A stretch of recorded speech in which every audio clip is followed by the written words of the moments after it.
C'est le diable qui accepte. Ce n'est pas Dieu qui suscite la situation pour te détourner du jeûne. Ça ne peut être que les démons. Donc les démons ont déjà échafaudé un plan là-bas. Aujourd'hui, son jeûne là, il va voir. Et il suscite une situation. Et toi aussi, bêtement, tu tombes dedans. Par manque de connaissance. Maintenant, vous connaissez que je ne dois pas tomber dans ce piège-là. Ça, c'est le diable qui est en train de me dévier de la décision, de l'initiative que j'ai prise. Je refuse ça.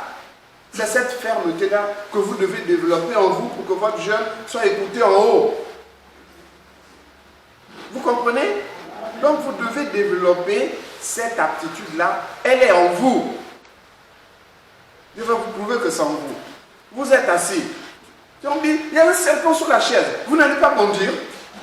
Vous avez l'aptitude de sauver votre vie. Ou bien vous êtes dans la maison, il y a un incendie. Même si tu étais fatigué, comme on dit, à mort, tu vas chercher à sortir de là.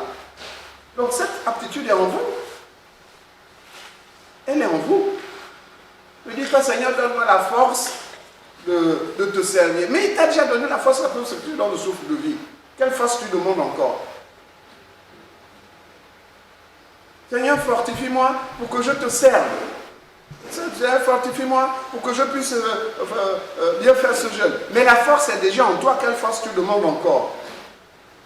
C'est simplement que tu aies la vigilance d'être ferme dans ce que tu t'es engagé à faire. C'est tout.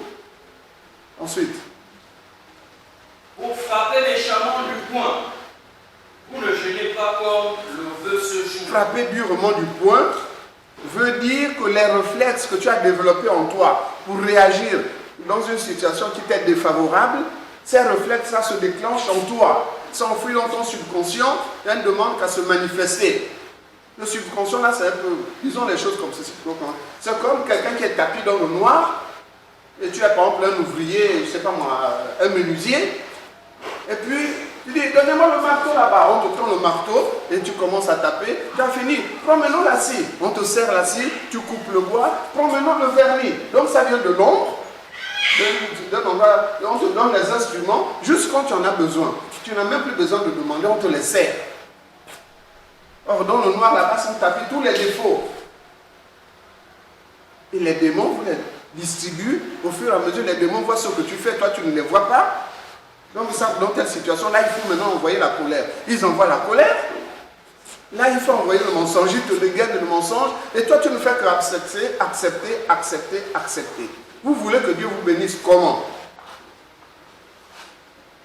Donc, vous devez ce jour-là développer la capacité de résister à ça. On vient de te tendre la colère, tu rejettes la colère. On vient de te tendre le mensonge, tu rejettes le mensonge. Le pont là, c'est les démons. À travers les habitudes que vous avez développées. Voilà comment on échappe au mal, au péché. Et voilà l'exercice concret du péché dans votre vie. C'est ça le péché. Est-ce que vous comprenez? C'est cette aptitude-là, vous devez donc développer l'aptitude de rejeter tous ces mauvais comportements que vous avez développés, qui sont devenus instinctifs en vous. Vous devez développer cette aptitude-là. Pour que le diable ne domine pas sur vous, au moins ce jour-là, il ne domine pas sur vous. Il vous tend la colère, vous refusez. Il vous tend le mensonge, vous refusez. Il vous tend l'énervement, vous refusez. Donc quand le Seigneur vous tapez durement du poing, ça veut dire que votre caractère de tous les jours se manifeste ce jour-là et vous l'accueillez. Quel péché voulez-vous qu'on vous enseigne? C'est ça le péché. Donc la colère, il y a une situation qui va t'énerver, ne t'énerve pas. Et si tu as commencé à te énerver, réponds-toi et arrête là la colère. Arrête ça. Pour que le Seigneur voit ta capacité à résister à ça. Maintenant dans la chambre noire là-bas, il sait que normalement il a le mensonge, il va venir, il coupe le mensonge et il jette. Il sait que dans le noir là-bas, il y a la colère. Tu as refusé la colère. Bon, d'accord, je vais aller enlever ça maintenant. Il en détache maintenant la colère, il jette. Et il vous délivre. Et là où il y avait la colère, il laisse maintenant la douceur. Là où il y avait le mensonge, il laisse maintenant la franchise. Là où il y avait le vol, il laisse maintenant l'honnêteté. Parce qu'il n'y a que lui qui sait ce qui est caché là-bas que vous, vous ne voyez pas. Vous ne le voyez que par les comportements qui vous sont dictés. Vous comprenez? Il y a une chanson, une louange qu'on connaît, le combat est si fort, Satan est piétiné, Jésus a vaincu, Satan est piétiné. Satan est piétiné, il est piétiné dans ses œuvres. Le Seigneur vient, il piétine. Et il vous délivre. Vous comprenez? Continue à lire. Vous ne jeûnez pas comme le veut ce jour, pour que votre voix soit entendue en haut. Donc, pour que votre voix soit entendue en haut, il y a une manière de jeûner, que nous sommes maintenant en train de voir. Il y a une manière de jeûner. Continue.